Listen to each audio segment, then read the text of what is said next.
I mean, the short answer, I think, is that it pits us against each other. It ferociously focuses on things like egoism and competitiveness, and therefore alienates ourselves from ourselves and from each other. It makes us lonely. The evidence is clearly there. It destroys communities, it unsettles people, it creates precarity, it creates poverty. And just the sheer scale of the speed of change now. Like people are not, we are not constituted to keep up with the speed of change that we're currently having to deal with.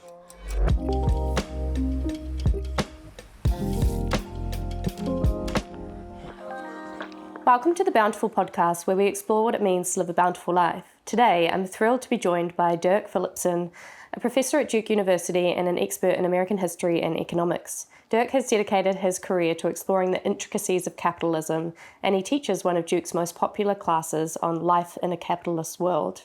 His work delves into the history of capitalism, the systems we find ourselves in, and the structures that govern our lives. But most importantly, Dirk asks the big questions. Why do these systems exist, and how can society truly thrive within them? As we've gone through the Bountiful episodes, two major themes have stood out to me. One, our contribution beyond ourselves often leads to joy and fulfillment, emphasizing the need to focus on our ripple effects. And two, we exist in a set of structures and systems, and we need to figure out how to thrive within them while also, if we can, choosing the structures and systems that best suit us. In this episode, we'll explore living life in a capitalist context, which is a reality for ourselves and the next few generations, and how each of us can thrive within the system we find ourselves in, a world abundant with resources for all. Dirk, welcome to the Bountiful Podcast. Thank you for having me. Can you share a little bit about your upbringing and background? I was born in southern Germany, went to school in southern Germany in a place that probably looks a little bit like Vermont. It's kind of relatively rough and rugged, and there was a town of about 60,000 people or 50,000 or something like that. Wonderful childhood. Enjoyed it greatly. Didn't do too well in school. Was sort of a little bit of a, adolescent rebel, like there are so many. Took that opportunity to do an exchange year in the United States. Came here, lived in Ohio, which was a truly bizarre experience in many ways. Got my high school diploma, came back to Germany. Didn't really know what to do with myself.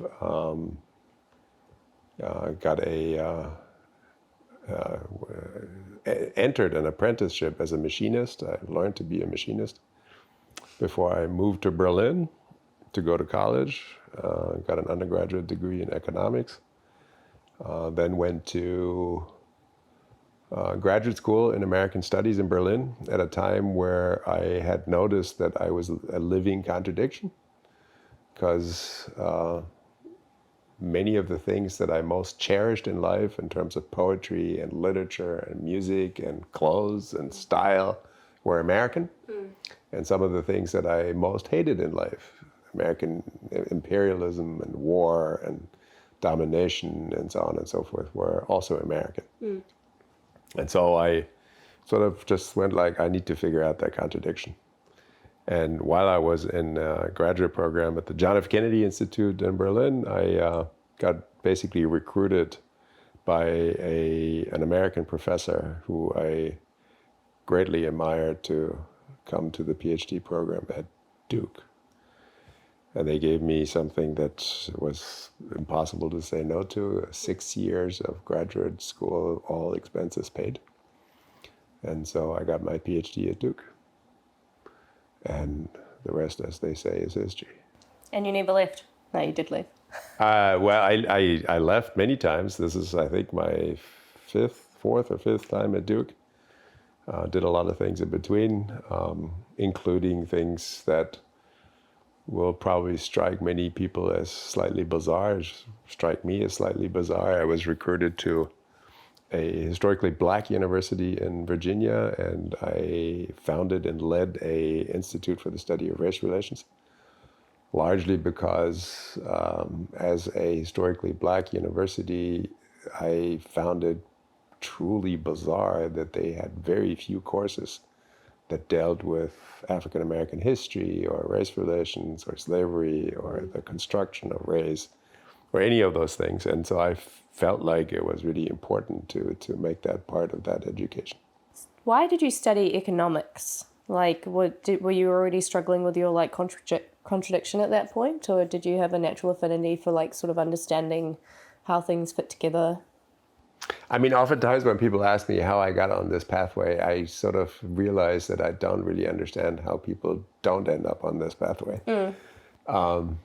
But maybe this is also a result of my own identity as a white male European, that I had an enormous amount of privilege. But it seemed to me to be very obvious very early on that the way the world is organized right now does not make a lot of sense. As early as my college career in Berlin, whether it was something like a nuclear disaster in Chernobyl, or whether it was mounting reports about what was happening to the environment and climate change and global warming, a long list of things where I, as a young, enthusiastic, person who thought that, there are no limits to what we can do as human beings, went like, why are we not doing anything about this? Right? And that economics was at the core of these questions was very obvious to me from the very beginning. And so I felt like there's a discipline and there are practitioners of a discipline that have an undue amount of influence in our society. And they speak a language that is a bit like, going to Catholic church and the priest speaks Latin. People don't really understand it and therefore leave it up to them to discuss this because I don't really understand economics. Yep. And so very early on, I wanted to A, crack that code and understand it, and B, make it accessible to everybody. Yep. And in as many ways as I can, because it's not a very complicated thing. It's just a dumb thing. Because you don't mean it as in dumb, stupid. You kind of do. You mean it in a like, why does this exist? There's a better way or something. Yeah, that was maybe a little flippant. But I do mean, I think that I got in a lot of trouble a couple of months ago when I said at some kind of podium discussion, I said to a colleague in economics that, I wouldn't mind what you're doing if you were situated in the divinity school, because what you're doing is you're peddling a faith, but you're not a science. And while this sounds flippant, it's fundamentally true. And it's a very limited view of the world, and it's a very limited way of organizing the world. And what they have most successfully done is for most people to associate the world of work and business with economics the way it is currently constructed. What they leave out is that this is only one of very many possible versions of economics. Right? By no means the only one.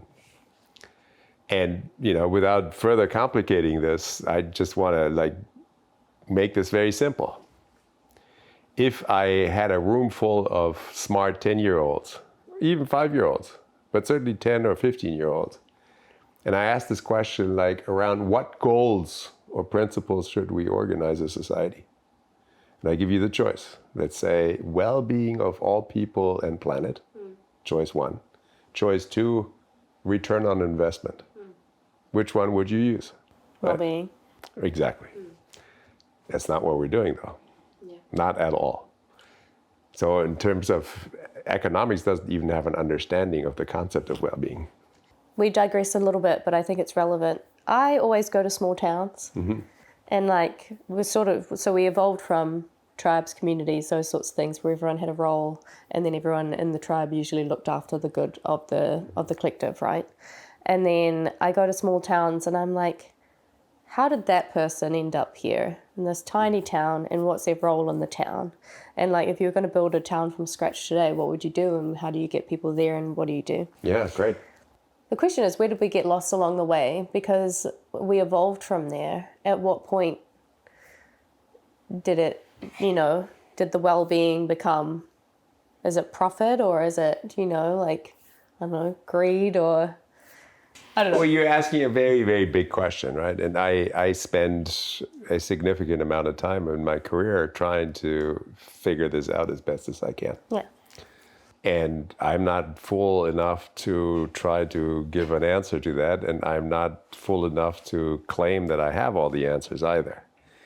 But I do want to suggest, perhaps, that there are elements to this that are much simpler than we think they are. I mean, we can literally, I was just reading a wonderful book in so many ways called The Dawn of Everything. And it's essentially focusing on the 98% of human history that we ordinarily don't talk about because we think it's just Stone Age and primitive and, not worth our attention. We've been around for roughly 300,000 years with roughly the same capabilities that we have, you and I, as we sit here. Yep. And we ignore 98% of that human history. And the reason I'm bringing it up is because what we now know is that there is a very large tapestry of different forms of living and organizing community that people have tried over time. What we have seen over the last roughly 400 years of what is essentially the history of capitalism is very unique and very different from all the rest of it. And so the question becomes, what is it that makes it so different? And one really important answer is private property and enclosure, right? So again, the 10-year-old, if you show him a picture of the beautiful blue marble, our Earth, and then say there are 8 billion of us populating this, how would you organize this? They would never come up with things like national borders or the idea that somehow you could own a huge speck of that blue marble and exclude others from the resources that speck that you own yields, right? That's a very strange idea. But that's how capitalism starts. Capitalism starts really in England, for all intents and purposes, literally through the enclosure movements, which is essentially nothing other than lords of the manor deciding that they can make more money with their land than having the peasants live on it for free, right? And essentially doing what we now associate with private property, putting up fences, putting up signs, no trespassing, passing laws and edicts that basically penalize people for using land that they had used for generations and generations and generations. So that's one answer. If we kind of start with, we sort of alluded to it, but do you have a definition of capitalism to sort of ground it? What is capitalism? People traditionally define capitalism as a system of free markets and competition and supply and demand negotiated through the free market. These are all not good definitions because markets existed pre-capitalism. They have existed for a very long time. Money has existed pre-capitalism for a very long time. People bargained and negotiated for a very long time pre-capitalism. So this is an ongoing debate. I personally think that of the many things that one could say to that, the probably single most important thing is that it is a system that absolutely needs to grow forever, indefinitely, exponentially, right? Never before in human history have we had systems that needed to grow exponentially, indefinitely. Which is also, and the reason I highlight that characteristics is because that is also what makes capitalism so incredibly dangerous at this point. The second thing that I want to say real briefly is that it is a system that is best at creating scarcity, not wealth. Right? So how does it create scarcity is, I literally am working with students who, when they graduate, oftentimes end up going to places like whatever, Google or something, where they do nothing other than trying to figure out how to colonize more of your life, your time, your space, your thinking, your mind. Mm. Like, not because they're bad people, but because every company inherently in capitalism is constantly under the pressure of finding new ways to sell products and services to you, right? Whether you need them or want them or not. Yeah. And, I hold up my iPhone because this is a perfect example for this, that 15 years ago, I had never dreamed of having a thing like this. I didn't need it. I didn't want it. Nobody wanted it. And now I literally, as a Duke professor, cannot live anymore without it. That's creating scarcity, right? And so when they come up with new operating systems and when they update this thing and when mine becomes too slow and when the battery dies, I am now in this loop, in this dependency of having to buy this stuff again and again and again. That's scarcity production. Mm-hmm. Capitalism is very good at that. We were talking earlier than this, and before we get into some of the other questions, the constant growth, I think that's what I fear, is we've already got challenges in society. The cost of living is sky high for a lot of people around the world, not just in New Zealand, not just in America, but literally everywhere. It's a problem that's affecting so many people. Wages is not keeping up with the cost of things in a lot of places, etc. And so the ability to survive, if not thrive, seems like it's kind of diminishing in some contexts. And so I don't want to talk about a bubble bursting or whatever, but to me, it's just this, it can't all keep going up, right? That just seems like... Well, there are two problems here, I think. And please tell me if this makes sense to you or not. Yeah. But the two problems are, number one, that we live on a finite planet. Mm. And on a finite planet, you cannot indefinitely, exponentially grow production and consumption and extraction, right? This is just not possible. You're going to trash the planet, you're going to burn it up. The second thing is that the scarcity of production of capitalism means that ever more things in life under capitalism have become part of the market economy. And so we have to pay for ever more things. There used to be a lot of stuff that we, in these rural communities that you were talking about, or indigenous communities, right? Most of what they did didn't require money. It didn't require transaction. It required relationships. Yeah. And in capitalism, we replace relationships with transactions ever more, which makes you ever more dependent on having ever more money in order to have a decent standard of living, and makes all of us ever more precarious, right? We are ever more in danger of something happening that takes that away from us, right? So that everybody, even middle-class people in the United States or Europe or New Zealand they may be okay today, but tomorrow maybe not, because of one illness or one accident or one family member losing his or her job or something, and suddenly you are in dire straits. Yeah, which we see all over the US. Yeah. And in New Zealand and everywhere, really. It's an interesting, I don't know where my brain goes in that, which maybe we can talk about later if we have time, is I did an episode on social connection and isolation and loneliness. Yeah. And people had more time for social connection before. Now they've got to work to pay for things. So then their relationship's more tied to transactional stuff. So if you look at lack of social cohesion and loneliness and capitalism, you're like, what? Is there a thread there that maybe... It's an inevitable consequence. Yeah. I would argue. Yeah. We're here on the Bountiful Podcast. So what does it mean to you to live a bountiful life?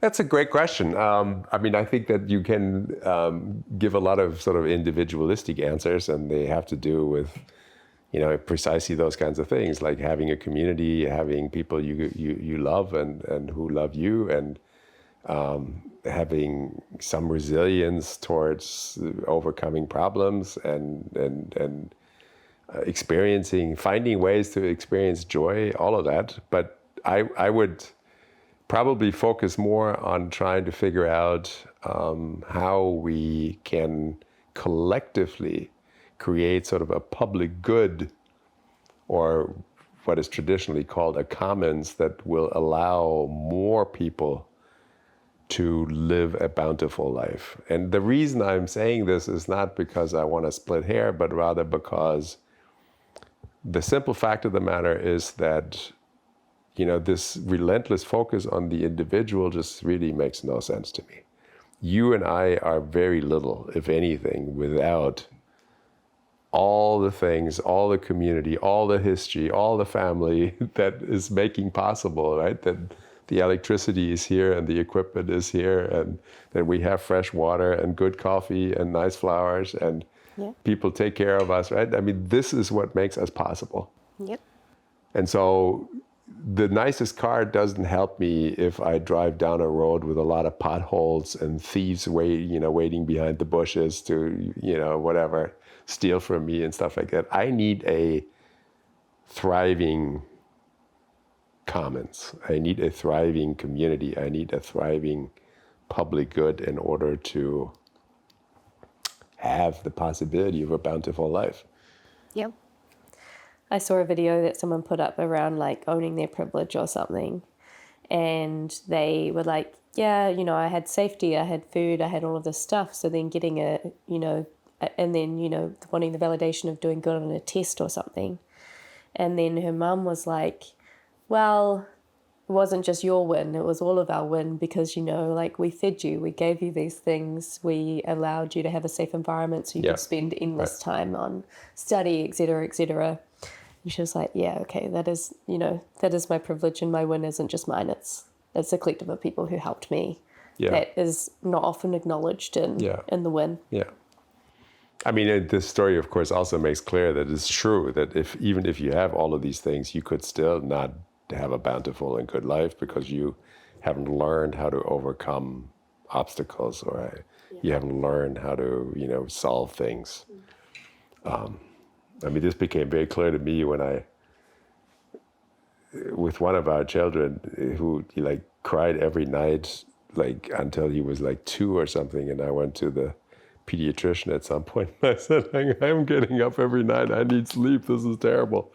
He laughed and said, you have a trained night crier. Yeah. And basically told me that, the one thing that this child needs to learn is to be able to soothe himself, right? To be able to take care of himself. And by me doing it for him, I was taking away these opportunities from him. So that's also true, of course, yeah. This is a big question for you. You spend a lot of time thinking about this, but do you have a worldview, or how do you see the world? I mean, I think that anybody who is not in some level of existential agony right now is just simply flat out not paying attention. But I also think that everybody who is not profoundly hopeful about the world right now is also not paying attention, because there are literally millions of people around the world doing fabulous work trying to figure out how to find a different pathway forward. The other part that may be interesting is that people keep asking me, are you, and then fill in the blank. Yeah. Conservative, liberal, socialist, anarchist, communist, I mean, God knows what, right? Because I critique capitalism. And I have learned to resist answering these questions, because I don't really know what the answer is. And I don't really feel comfortable with any of these labels, but also because it's sort of it shuts down thinking and reflection and openness towards each other when you have a label, right? Yep. And Sean is just a liberal, period. And then you fill in all your associations with that, and you no longer hear and see. And so I'm just in my own life, and I'm suggesting to others that it may be a good idea to actually inquire rather than just label.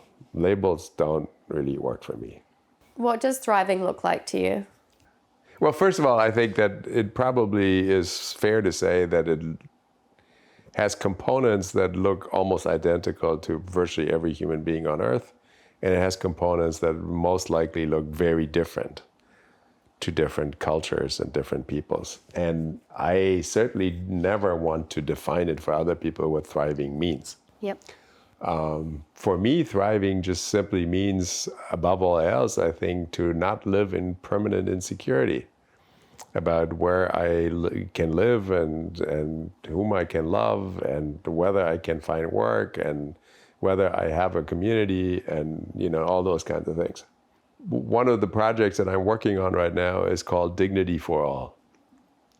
And it's the very basic idea that human beings, by virtue of being human, I think have a right to have the access to the things that they need in order to be able to thrive. And not because they're white or male or New Zealander or German or American or property owners or have worked a lot. No, every human being should have that right.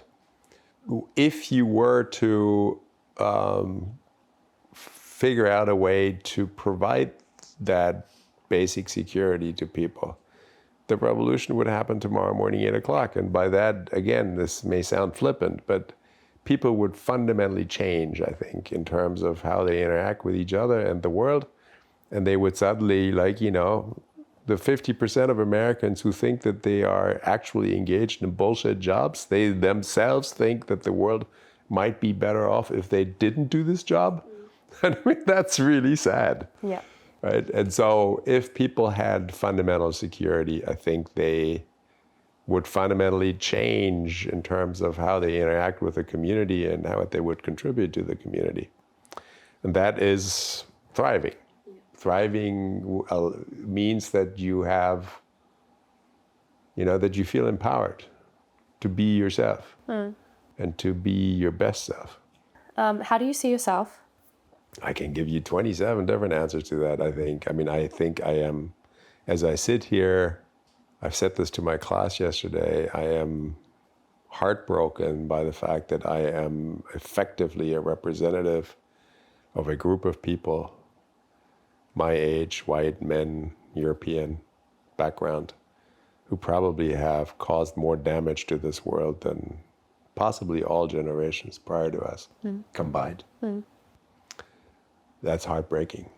I see myself also as someone who is desperately trying to do whatever I can in order to make whatever small contribution I can make in order to allow future generations to have an opportunity to thrive in the future. I see myself as someone who loves my family and is, again, also heartbroken when my own children and the generation of my students are worried about whether they should have children. Born into a world that is so fraught and so dangerous. I'm fundamentally hopeful that we have enormous potential to do really wonderful things for each other. I'm also the person who probably would plant a tree today even if you convinced me that the world is going to end tomorrow. Yep. Right? Because I think it doesn't matter really what's going to happen tomorrow. We need to live right now. And we need to do it fully. I'm really, really mad and really, really angry and really getting up on the wrong side of capitalism every morning. Because it's a terrible system. And there's no question in my mind that we will collectively realize this in fairly short order. Increasing numbers of people are beginning to realize it. It's because it reduces human beings to such a truncated, limited frame of scope of skills, abilities, motivations, incentives, characters. So it takes away our humanness, really. Yes, absolutely. Yeah. Sort of humanity, capitalism, humanity are different ends of the spectrum to me. Yeah. Can you tell me about the course you teach at Duke? And I guess in some way, I feel like your contribution is teaching people about what it means to exist in this system, the next generation, so that they're going into the world, their eyes maybe wide open and more open than they possibly want to Yeah. be. But tell me about the course and what you're hoping to achieve there and what you're teaching there. So this is ever evolving. I was one of the first people in the US who taught history of capitalism. And it was initially really based on the realization that we live in a system that we should call for what it is, namely capitalism, that is much more than just an economy or a business. It's a lifestyle, it's a set of values, it's a culture. And most people know next to nothing about it. As an educator, and I guess also partly, as a European who lives in the Enlightenment tradition, perhaps, I really believe that people should know about the culture and the system that they inhabit. Right? They should know about how it works. The second reason is that I don't think that you can fix a problem if you don't really know what the problem is. And in modern societies, we have this terrible tendency that when we discover a problem, when somebody tells us about something, we want to fix it right now, like by tomorrow morning, 8 o'clock. And oftentimes that's, maybe a good motivation, but the reality is that you have to dig a little deeper and understand it a little better. If you have, problems with your knee, I don't want you to run off to the car mechanic, because the car mechanic is probably not going to be able to help you. I wanted to at least empower people in general, my students in general, with deeper knowledge. I don't want them to think like me as much as I want them to understand what they're up against and what the system is like. And of course, over the years, I realized that oftentimes what happened is that my students, understood capitalism a lot better, but also tended to get slightly depressed. Because what they learned was really not particularly good news. And so I also shifted away from that quite a bit, and I'm now teaching things like well-being economics courses that are not just about what's wrong, but also about how we can make it right? So I talk a lot about models from the past, models from today, and theoretical models as to how we can get out of some of these traps. Can we talk about that? Like, what are the problems, some of the problems with capitalism? And I know that in 20 minutes, we're not going to be able to cover the broad brush of this. And then we can maybe look at some of the ways in which we can fix this or change or move. So the single most important thing, I think, is something that, thank God, a lot of people now are working on with some serious support from the EU and many other places. And that is to figure out how to build a modern economy that does not need to grow exponentially indefinitely. Yeah. Okay. I don't know whether you have ever heard of this book, Limits to Growth. It came out of a study done by MIT scholars, and I believe it was 1972 or so. Probably the most widely read book in the environmental movement up to this very day. And what they essentially had done with the support of business people, billionaires, who were worried about the course the economy was taking, what they did for the first time is see this whole problem as a system, not just simple single elements that are divorced from each other, but interacting with each other and leading to, effects that cannot be understood if you look at a single element. And they used the computers they had at the time to sort of just look at what will happen to the world if we keep growing exponentially indefinitely. And they said, we're basically done by about 2050. When this report came out, initially they got a lot of support from other scholars and scientists. But then the business community really spent literally millions of dollars crushing this report and calling it ridiculous, and naysayers and tree huggers and, the whole 9 yards. It turns out now that it's now, 50 years later, their predictions are exactly right on target. And so the window is closing quite rapidly. And so what we need to do is desperately try to figure out how to live with less, how to say enough is enough, how to be much, much smarter about what we do and how we do it. And so let me, this sounds all rather abstract, to possibly give you, I think, what could be a pretty good example. Like if you realize, for instance, that cars are a problem for many reasons. They cause a lot of pollution, they require enormous amounts of resources, they kill a lot of people, they destroy our cities.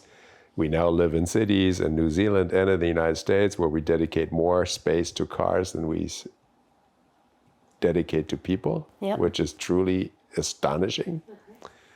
You could, of course, at some point say like, yeah, okay, so I get this connection with carbon emissions and there's pollution and there's greenhouse gases and there's global warming, so let's just switch to electric cars.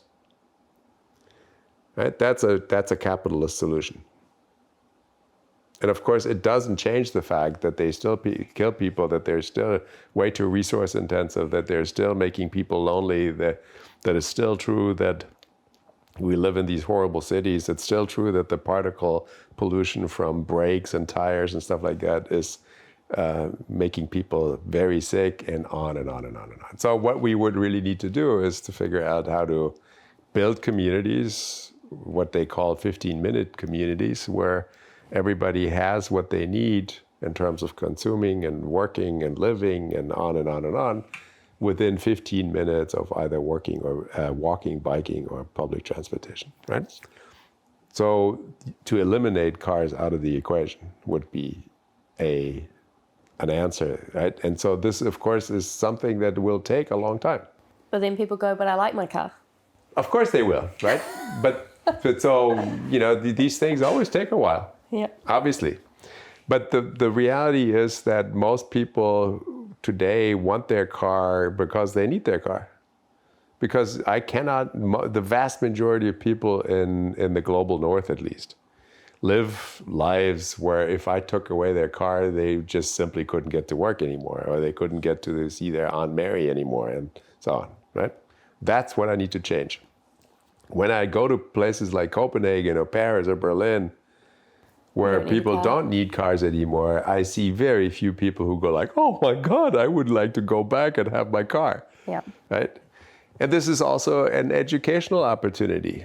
Like my students, for instance, have never thought about how many hours, how many days, how many months of their job they spend trying to pay for purchasing their car, maintaining their car, paying taxes for their car, fueling their car, maintaining right? It's crazy. The minute you begin to think about it, it's like a dependency. It's like a scarcity production, just like my phone that capitalism has been peddling for a very long time that nobody likes. And people, by the way, know this. In all surveys that we do in the US as to what people like the least in life, it is commuting. Mm-hmm. I'd agree with that. Hate commuting. Yeah. That's why I've worked remotely my whole life. Yeah. Didn't want to commute. So if you could take that out of the equation for people, plus give them a lot of resources all of a sudden and money in their pockets. If they didn't need a car, they would have so much more money in their pockets, right? So we've talked about why capitalism exists. We've sort of talked a little bit about how it affects individuals, but can we talk more about how it affects individual and societal well-being? I mean, the short answer, I think, is that it pits us against each other. It ferociously focuses on things like egoism and competitiveness, and therefore alienates ourselves from ourselves and from each other. It makes us lonely. The evidence is clearly there that it destroys communities, it unsettles people, it creates precarity, it creates poverty, and just the sheer scale of the speed of change now. Like people are not, we are not constituted to keep up with the speed of change that we're currently having to deal with. And, that we are, again, just one example, that we're currently living in a world, you and I, right? We're two smart people. If you and I now have a conversation about what is AI? Yeah. And what is it going to do? You will quickly discover that even if you ask the people who are in the process of creating AI, they don't really have clear answers. And not only do they not have clear answers, many of them are worried about the consequences, right? Yep. And yet here we are, full steam ahead. We're pushing this stuff forward without having any clue as to what exactly is going to happen to us when it gets ever more developed and ever more pervasive, right? We're just beginning to understand now what this is doing to us.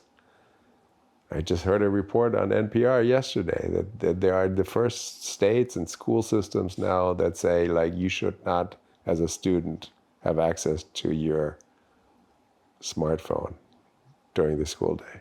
Yeah. Right? Wow. So we're just baby steps trying to figure this thing out. And the next thing is already coming, right? The sheer speed, this also capitalism, because it's completely incapable of slowing down and giving us the time and opportunity to reflect and to explore and to proceed in a sort of humane kind of... To me, it sort of has the keeping up. Sort of describe it as revs, revs in a car. The speed of change, having to keep up as a human, having to be on top of the next trend or, whatever to function in society, keep on top of your job, stay competitive, blah, blah, blah. All of the things you kind of have to do to be in this construct is kind of exhausting, and it takes away from our baseline of what we actually want to be. Absolutely. Which is kind of fascinating to think about. It's this constant revving, which at a well-being level has to be super bad for your physical health and mental health. Well, we know it is, right? Yeah. And, and again, in the US, I don't know about New Zealand, but life expectancy is going down. Average height is going down. Interesting. Right? People are getting sicker and lonelier and more desperate. And, the kinds of capitalists or proponents of capitalism in the past who were at least still articulating a future where well-being is really focused on, we can have a conversation about that, but this is not what happened. The most famous economist of the 20th century wrote a letter to his grandchildren in 1932, where he predicted by 2032, which is in 8 years, nobody would work more than 15 hours a week, and everybody would have all their basic needs taken care of and secure. Yeah. It's not what happened at all. Yeah. Right? We're actually working more now than we did then. And so the question is, why is it that these promises are not coming true, but the dangers are all coming true? And how do we redirect it so that we can actually make use of the potentials? One of the ones what that brought up for me was food waste. It was we have enough food to go around the world. Absolutely. More than abundant resources, really. So in every single way, we should be able to work less. Then you've got a purpose problem, but I think people have figured that out. They'll just go back to their baseline, which by baseline I mean their optimum, whatever is optimum for them. So why are we working more when there is abundance that exists? Well, let's go back to capitalism, right? One of the things that capitalism does, it creates scarcity. How does it create scarcity? It creates scarcity through things like planned and perceived obsolescence.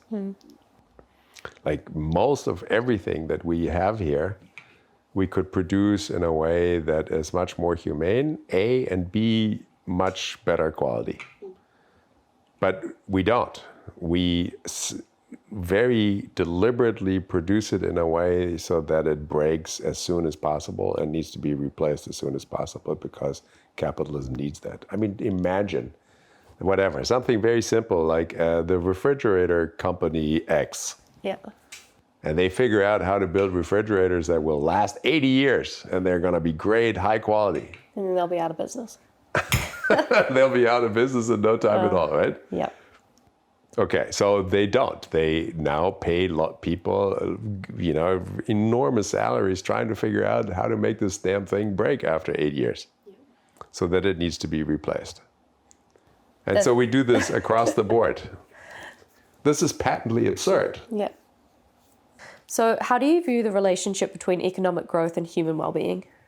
So whenever we bring up economic growth, the sort of lazy standard answer, and this is almost across the political spectrum, right? I can find you conservatives and fascists and communists who will give you that answer. That it is absolutely necessary in order for us to have the means to address the problems of tomorrow. And that it is a wealth creation and opportunity creation engine.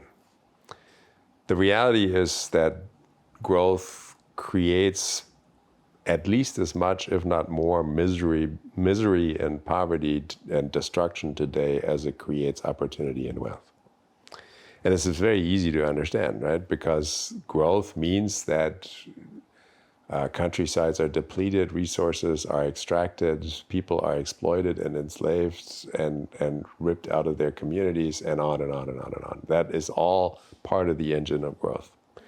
And so growth is not only not necessary for well-being, growth is probably more detrimental to well-being than it is useful to well-being.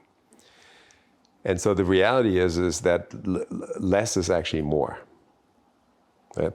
Fundamentally. And what we need to do is redirect our attention and our life and our work to things that actually matter to us, right? That make people be well, to be able to thrive, and to do so in an environment that is functioning and healthy. And of course, the climate change just makes this patently obvious. And even the people who drive the Porsche SUV and have the big mansion on the hill and on and on and on and on and on, when wildfires happen and floods happen and pollution happens and war breaks out because of it and so on and so forth, they will not be protected much longer than the poor people who are affected first either, right? So it's just delusional to think that we can somehow escape this. What inspired you to write The Little Big Number and explore the concept of GDP as a measure of economic success? A fellow New Zealander, I think, Marilyn Waring.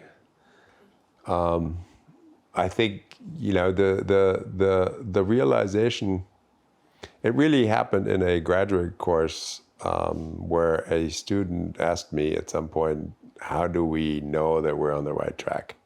Like, what is the key metric? And I said, that's easy, that's GDP and blah, blah, blah, blah. And I explained it and what it measures and totality, of goods and services, total output and stuff like that. And then I went home afterwards and I thought about that answer and I was like, that is really a dumb answer.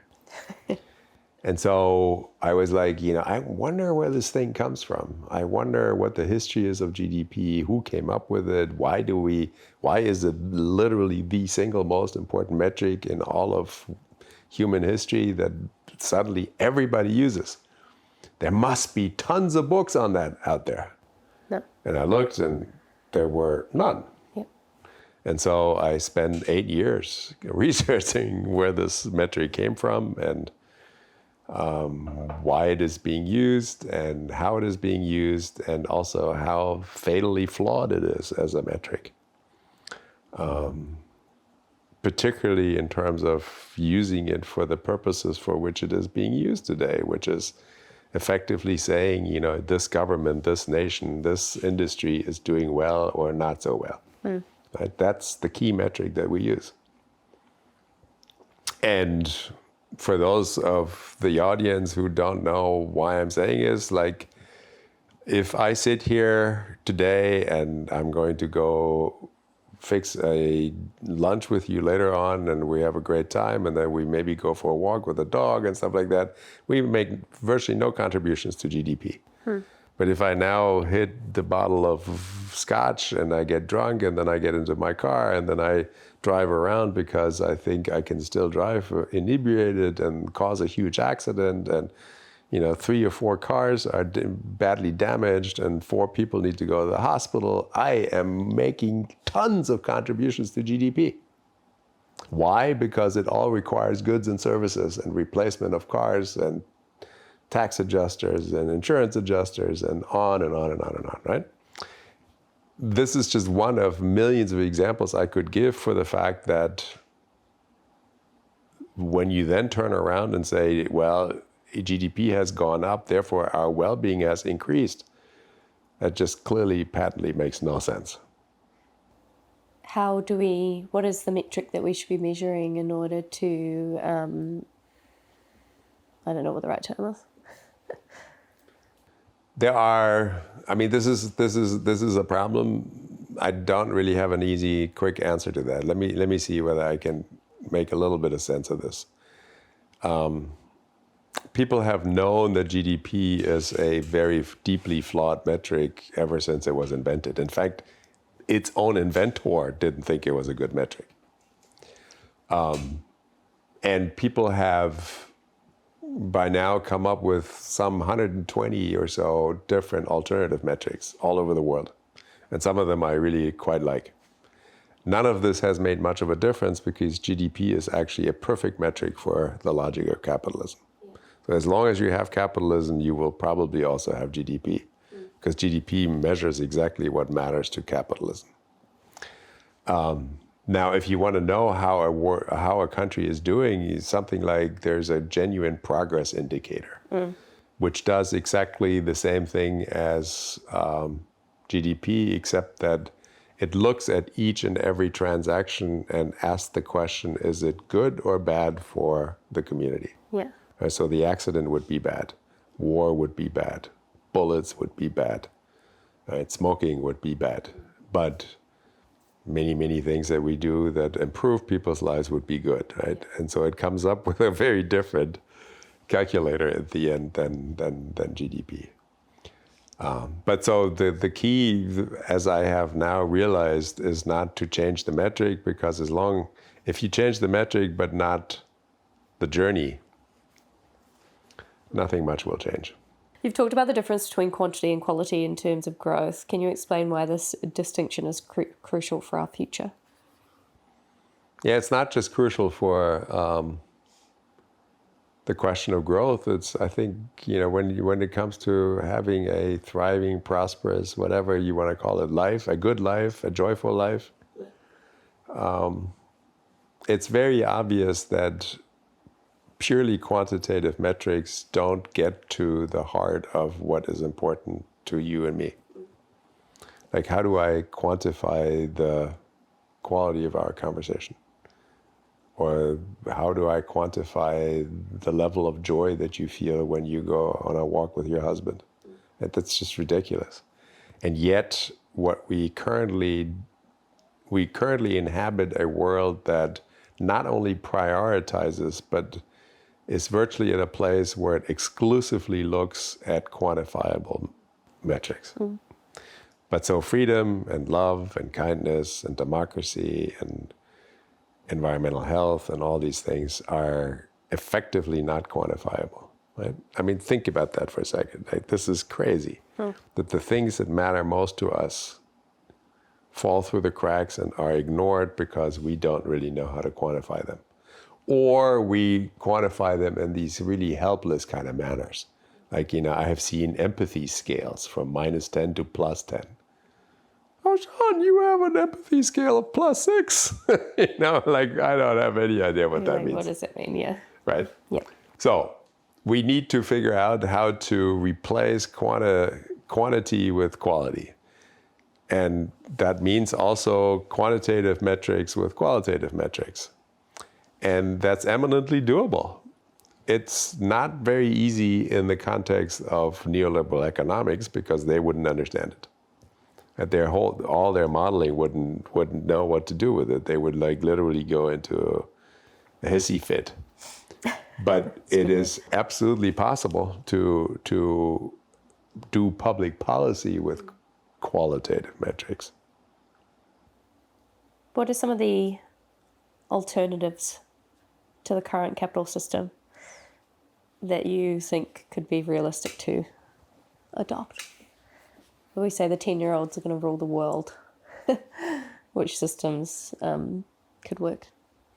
I want to say two things about this very clearly. Like, number one, there's no question in my mind that there are literally hundreds of possible viable alternatives. And that, in fact, we probably find ourselves in the history of capitalism roughly where we were in 1970 in the history of communism. That capitalism is dying, if it is not already dead. Now, I may not quite see it that day, but you will definitely see that day. Why do you say that? Because it's imminent. The question then becomes, like, when it is dying, like, what do we replace it with? And here the problem always is that, of course, I don't have a ready-made model, because this is the first system ever that is truly global. I mean, what country in the world is not capitalist right now? Maybe North Korea and Bhutan? I was going to Bhutan, maybe? Right? Yeah. I mean, that's okay. And probably they are largely too. But everybody else is. China is, Russia is, India is, okay. So it's a world system. It's predominant, and it has very effectively excluded other systems from, emerging and thriving. Okay, so does that mean that it's not possible to have other systems? Not at all. At capitalism itself, if I had told you about capitalism 500 years ago, people would have gone like, you're crazy. Like, what the hell? No way we're going to do that. So what would that new system effectively have to look like? It would have to focus on quality, not quantity. It would have to not grow, but live with enough. It would have to focus on well-being of people and planet rather than just simply profit and growth. It would have to be inclusive rather than exclusive. It would have to share resources equitably rather than grossly unequally as we do today. Right? And there are lots of people working on models. There are even pockets, even within capitalism, of people successfully living alternatives. Like, there's a fairly large community of businesses in Spain that has been around for 60 years now, called Mondragon, that is worker-owned, and the gap between the richest and the poorest is like 1 to 5 or something, not 1 to 5,000 as in the United States. Right? They have joint decision making. They are hugely successful. Right? There are places we can learn from. There are models that we can learn from, but I would really not ever be comfortable at this point to say it would have to be this. And it's certainly not something that we call socialism or something. For a person that is like, I have to pay if they've got a property, I have to pay my taxes, my car's coming up, like there's so much money going out, everything is getting more expensive. I don't know, is there any way we can find joy or hope in living in a capitalist society? Like, so much of it is just so extractive, out of our own pockets into someone else, and like vice versa in some ways. Like, often it feels like a grind. It's a huge dilemma. I mean, I think that I have these conversations with students almost every day. Yeah. Where to find a job, and how to be part of the world, and how to be in this world. Yeah. And find some joy. But again, I mean, at a minimum, you could start by not causing a lot of damage. And human connection and community, I keep coming back to it, is, that's the be all and end all in many ways, because consuming more doesn't make you happier. Having more doesn't make you happier. Do we need money and do we need income in order to survive in a capitalist society where everything costs money? Absolutely. And you should have an income. But you can also learn how to live with less. Right? Not everybody needs a car, and the car doesn't need to be a BMW SUV. It can also be a beat up like little car, and you could then use the resources that you just saved by not buying the SUV in order to do something else, right? And maybe work less and build more community and pay more attention to the people that you care about and love and stuff. Yeah. And that's, I think, always where it lies. I mean, look, don't text. Cool. Talk to people face to face, right? Like, pay attention to people. Spend time on trying to get to know people. Make yourself open and vulnerable. What are some practical steps individuals can take to align their personal values with the reality of living in a capitalist society? So related. I don't know. You can do so many things, but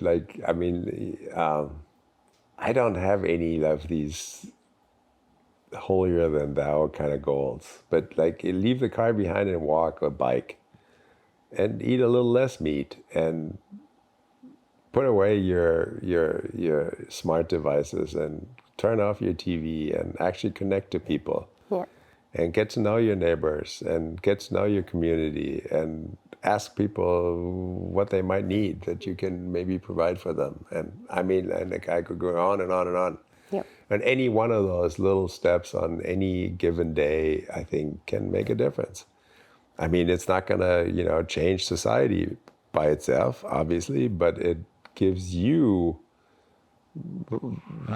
deeply rewarding experiences. How can individuals balance the need for financial success with the desire for personal growth and well-being? Again, I am working with a student clientele who think that they need to get a six-figure income as a starting salary coming straight out of the gate. Is that true? And that's a ridiculously high bar. Yeah.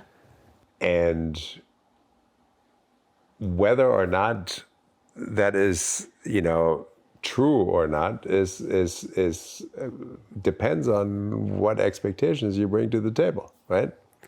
I mean, so if you want to live in New York City and have a BMW SUV, yeah, you better have a six-figure salary, because otherwise you can't afford it. But you can also do a whole lot of other things that require much, much less money.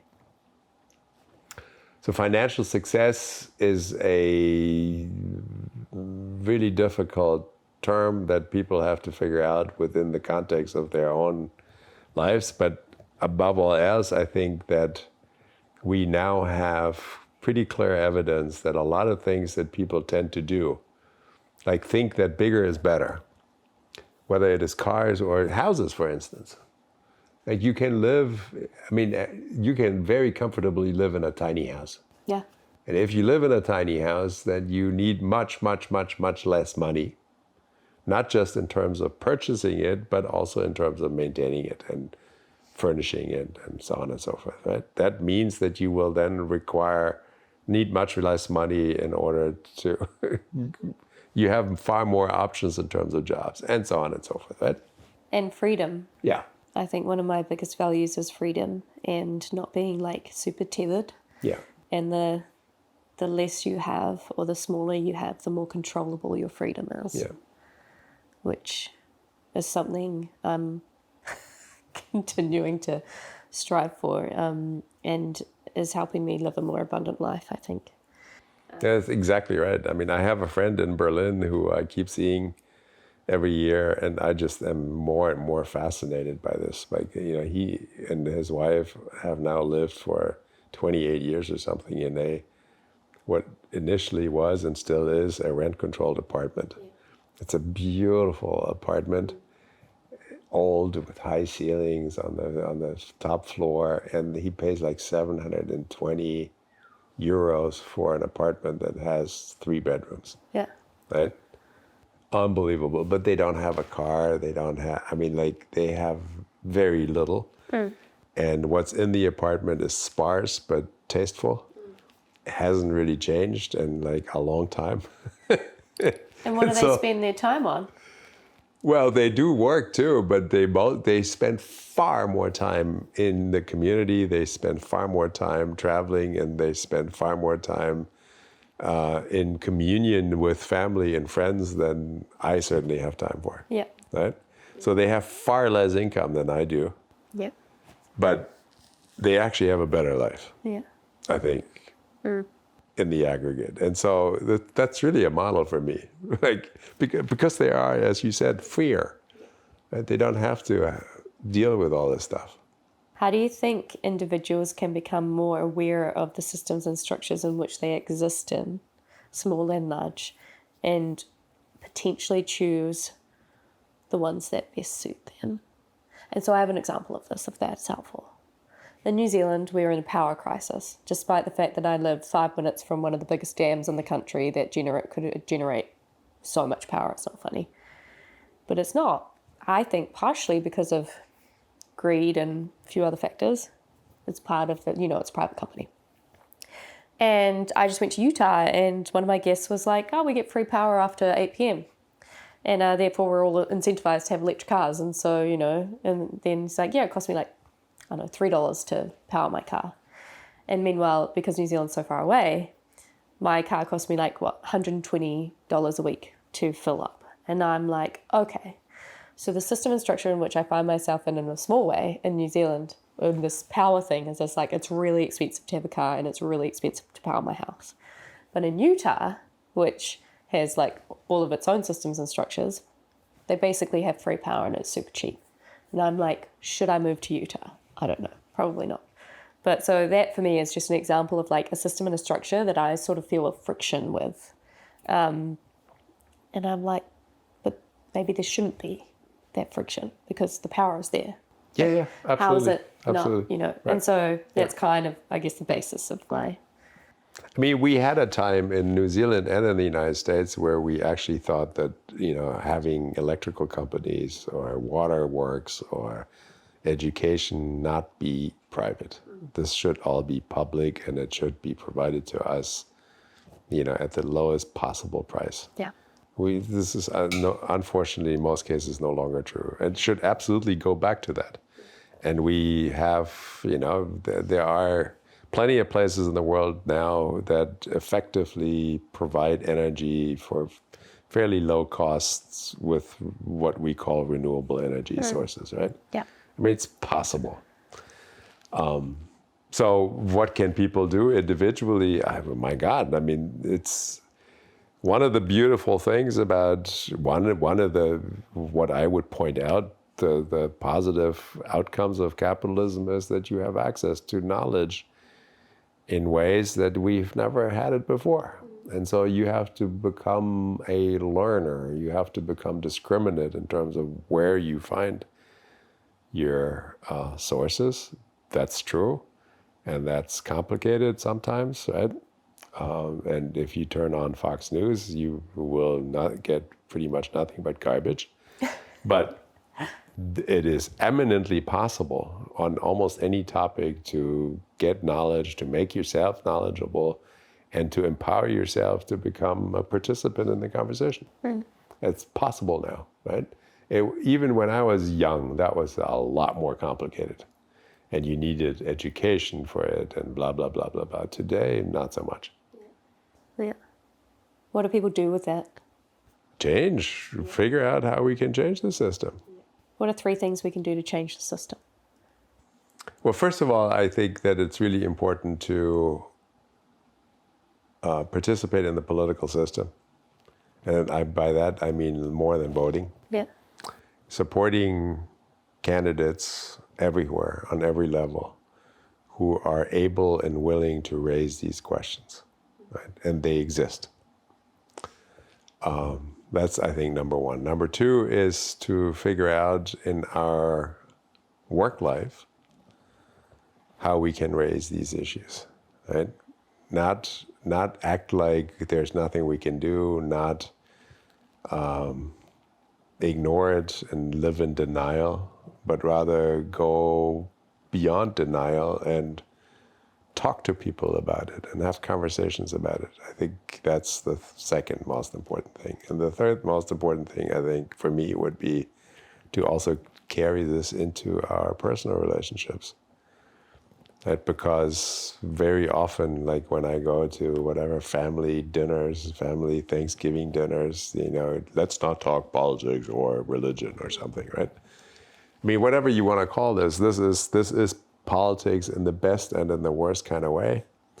And it is a conversation that we need to have among family members and friends. And it can make a difference when we do. Can you discuss the concept of radical hope for abundance and how it relates to creating a more equitable society? Well, yeah, look, we live in a fundamentally abundant world. And in fact, many of the things that if we were to make them generally available to everybody, they would increase in abundance and not become less. Like, so joy, happiness, kindness, education, vulnerability, openness, all of these things, the more we engage in them, the more abundant they become. Understanding and knowledge, the more we make it available, the more abundant it becomes for everybody, right?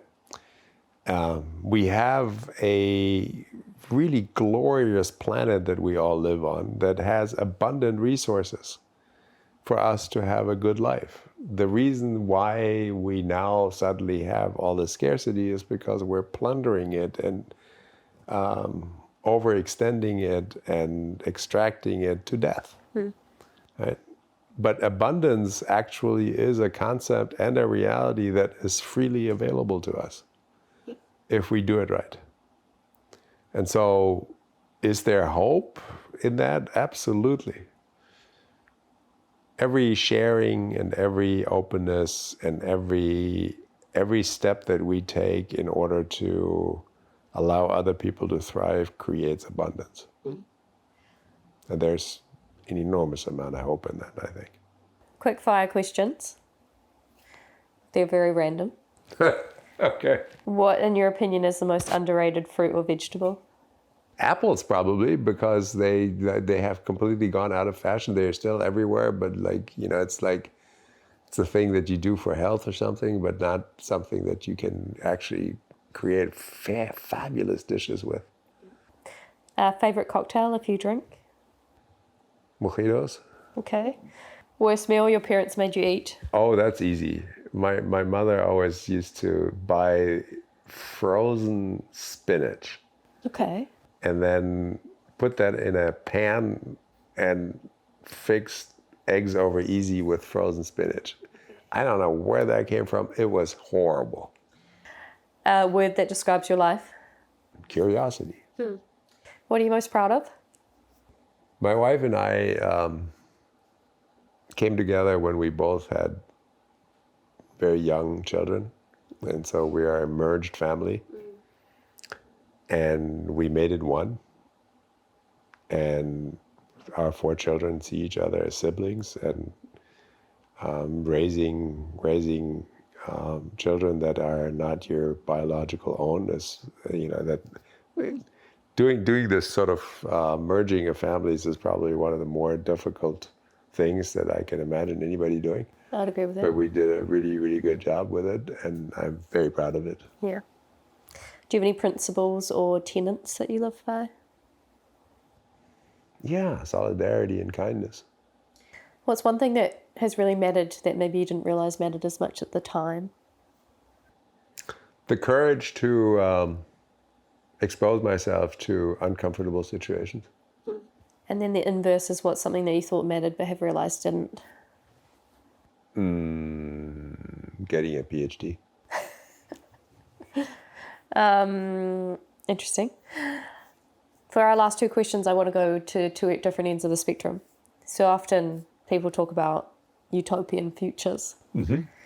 what could that look like, or what's your view on, is it a pipe dream to visualize or hope for a utopian future where, No. I think utopian thinking is absolutely essential. Like, we cannot build what we cannot envision.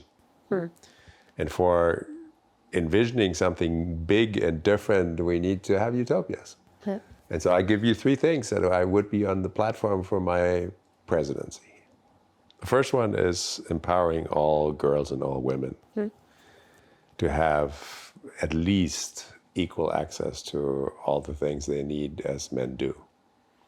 The second one would be to get rid of all national borders. And the third one would be to give everybody in the world a dignity share so that they have access to the things they need in order to thrive. So that's basic needs covered: water, safety. Yeah, education, healthcare. Yeah. Yep. Is that getting into universal basic income, those sorts of things?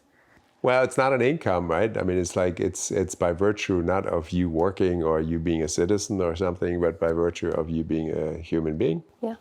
And it doesn't, hopefully, in most cases, require money or an exchange of money as much as it requires you having access to the thing. Like you going to Utah and getting electricity for free. You getting a free education, you getting medical care, you getting a home to live in, and so on. Yes, Yeah. yeah. And then my final question is kind of bringing this back to capitalism and living a bountiful life.